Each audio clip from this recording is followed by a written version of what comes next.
Die afgelope tyd is ek baie die vraag gevra, hoekom bid? Dit lyk nie of dit werk nie. Dit gaan gepaard met 'n ander vraag oor gebed wat ek ook al baie maal gehoor het en self oor gewonder het. Hoekom bid as God buitendien weet wat ek dink en gaan sê? Hoekom vra as God weet wat ek nodig het?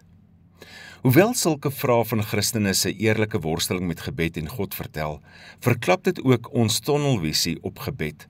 Gebed is veel meer as vra. Dis nie 'n name and claim it game nie.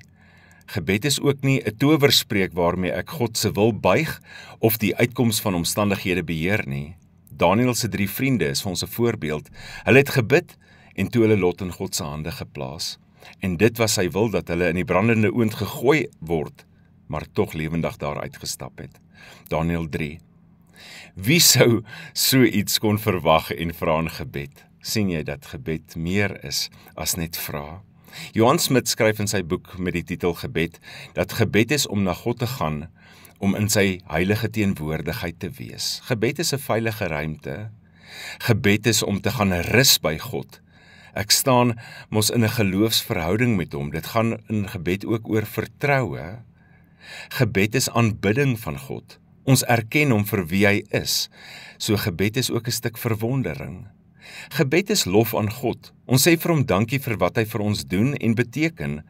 Ons bely immers in die Heidelbergse Katekismus dat gebed die vernaamste manier is waarop ons dankbaarheid uitdruk. Onder gebed word die verhouding tussen jou en God ook herstel. Gebed is skuldbelydenis. Sien jy die fokus van gebed? Dit is God. Nou Smit gaan voort, hy sê gebed is 'n plek waar ek kan vra, waar ek my behoeftes aan God mag voorlê. Dis 'n plek waar ek oor my nood kla. Gebed is 'n geleentheid om vir ander voorbidding te doen. Gebed is ook omgee. Hy noem dit alles onder die opskrif, gebed is onder andere. Ek raak die saak aan met die wens dat 'n seisoen van nuwe lewe in jou gebedslewe sal aanbreek.